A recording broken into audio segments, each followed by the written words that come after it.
Selamat sore saudara kekasih, ketemu kembali dalam siraman kalbu sore Rabu pada tanggal 12 Agustus 2020. Mari kita bersatu dalam doa. Allah yang sungguh baik, sumber ketenangan dalam hidup kami, Engkau yang menenteramkan gelombang jika datang mengamuk dalam hidup kami ini.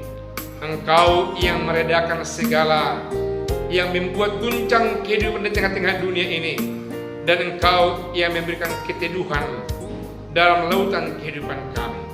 Terdengarkan sabda-Mu Tuhan, karena kalbu kami mau diisi untuk menenangkan kehidupan kami. Dalam nama Yesus kami telah berdoa. Amin. Firman Tuhan buat kita terambil dari Matius pasal 8 ayat yang ke-23 sampai ayat yang ke-24. Dikatakan firman Tuhan demikian. Angin ribut diredakan. Lalu Yesus naik ke dalam perahu dan murid-muridnya pun mengikutinya. Sekonyong-konyong mengamuklah angin ribut di danau itu, sehingga perahu itu ditembus gelombang. Tetapi Yesus tertidur. Maka datanglah murid-muridnya membangunkan dia. Katanya, "Tuhan, tolonglah, kita binasa." Ia berkata kepada mereka, "Mengapa kamu takut, kamu yang kurang percaya?" Lalu bangunlah Yesus, menghardik angin dan danau itu. Maka danau itu menjadi teduh sekali. Dan heranlah orang-orang itu. Katanya, "Orang apakah dia ini, sehingga angin dan danau pun taat kepadanya?" Demikian firman Tuhan. Saudaraku yang kekasih, sedemikian lama Yesus bergaul dengan murid-muridnya, tapi masih saja belum begitu bulat iman percaya murid-muridnya mengimani kuat kuasa yang ada dalam Yesus. Di teks ini hal itu kelihatan. Ketika mereka mulai masuk dalam perahu mau beranjak ke tempat yang lain, murid-murid menyertai Yesus. Tanpa sengaja atau mungkin oleh karena tertidur atau bagaimana, Yesus tidur dalam perahu itu dan murid-murid dengan asik mengikuti perjalanan perahu di tengah-tengah danau yang indah itu. Waktu berlalu, mungkin katakanlah ketika itu sore menjelang malam, atau mungkin pagi, atau mungkin siang. Mungkin hal itu bukan menjadi persoalan buat kita.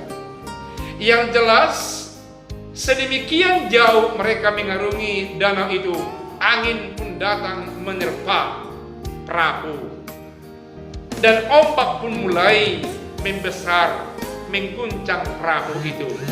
Tak kalah perahu pun mulai tembus oleh air, membuat hati murid-murid gelisah dan takut. Mereka panik. Mereka walaupun banyak atau ada yang ahli dalam kelautan, karena banyak di antara mereka yang menjadi pelaut atau penangkap ikan. Tapi kali ini mereka takut. Itu membuktikan bahwasanya gelombang begitu besar menerpa perahu, membuat mereka putus akal dengan yang lain. Sehingga ada yang datang menemui Yesus, membangunkan Yesus. "Tolong Tuhan, karena kita dalam situasi yang gawat, mau karam, karena ombak besar memukul perahu dan air mulai masuk ke buritan dan ke dalam perahu." Lalu Yesus mengatakan bahwasanya, "Engkau tidak percaya. Mengapa kamu kurang percaya? Karena aku ada di sini."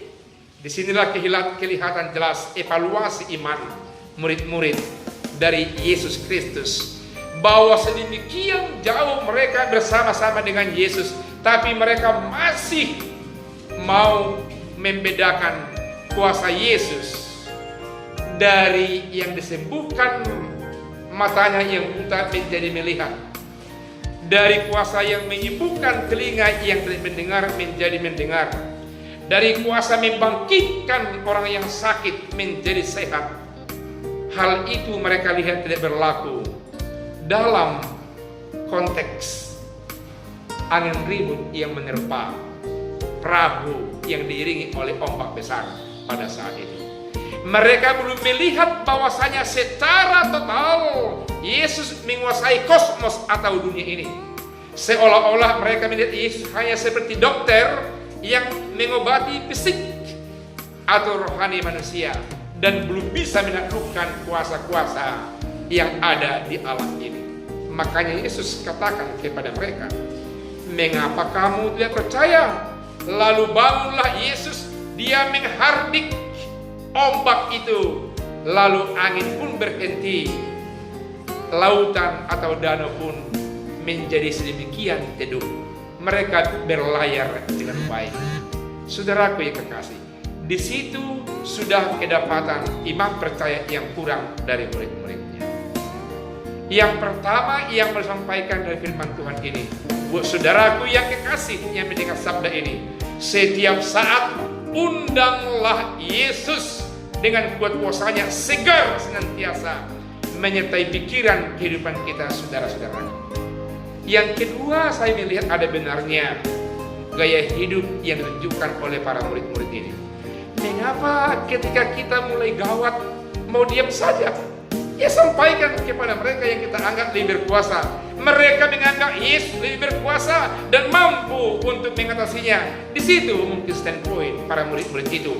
Walaupun ada kelihatan mereka yang kurang percaya, tapi mereka yang jelas mau memperhadapkan situasi yang di luar kemampuan mereka itu kepada Tuhan kita Yesus Kristus. Adakah keluarga yang lagi dilanda ombak yang dasar yang sedang mengamuk? Adakah keluarga Bapak Ibu yang sedang terguncang dengan situasi sehingga relasi Bapak Ibu tidak jelas? Adakah suasana komunikasi yang tidak baik dalam keluarga sehingga orang tua tidak memiliki komunikasi yang baik dengan anak-anak? Membuat kita gelisah, membuat hati tertekan, membuat pikiran tidak tenang, membuat tidur terganggu, alhasil kesehatan pun tidak stabil.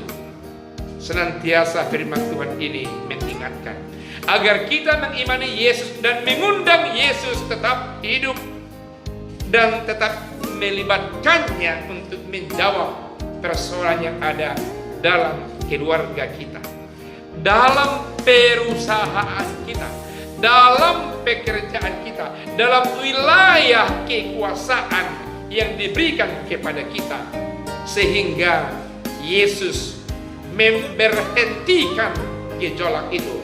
Kuasa Yesus menghentikan, menghardik suasana yang tidak enak itu, sehingga dengan kuasa Yesus kita tengking kuasa-kuasa yang mau mengganggu kehidupan kita di tengah-tengah keluarga itu berhenti dengan baik, sehingga kita pun merasa teduh, senang, nyaman, enak tidur, enak berkomunikasi, enak makan dan minum, enak hidup di antara sesama kita. Firman Tuhan yang singkat dan sederhana ini memotivasi, mengundang Bapak Ibu, libatkan senantiasa Allah lewat firman-Nya, lewat doamu, lewat persekutuanmu dengan firman-Nya, untuk ikut campur tangan di semua kehidupanmu, memimpin kita melangkah di dalam mengarungi kehidupan ini, sehingga Yesus ikut untuk menenangkan dan memberkatinya. Firman Tuhan yang sederhana dan singkat ini memberkati saudara-saudaraku yang kekasih. Amin. Mari kita berdoa. Terima kasih dengan sabda Tuhan yang menyegarkan iman percaya kami, agar kami senantiasa melibatkan Kristus Yesus dalam kehidupan kami, mengundang Roh Kudus-Nya ikut campur tangan dalam semua tugas tanggung jawab kami, dalam perjalanan kehidupan kami yang banyak goncangan, yang banyak ombak yang mengganggu hati pikiran kami. Karena Tuhan ada, karena Tuhan mau, karena Tuhan ikut campur tangan menyelesaikannya.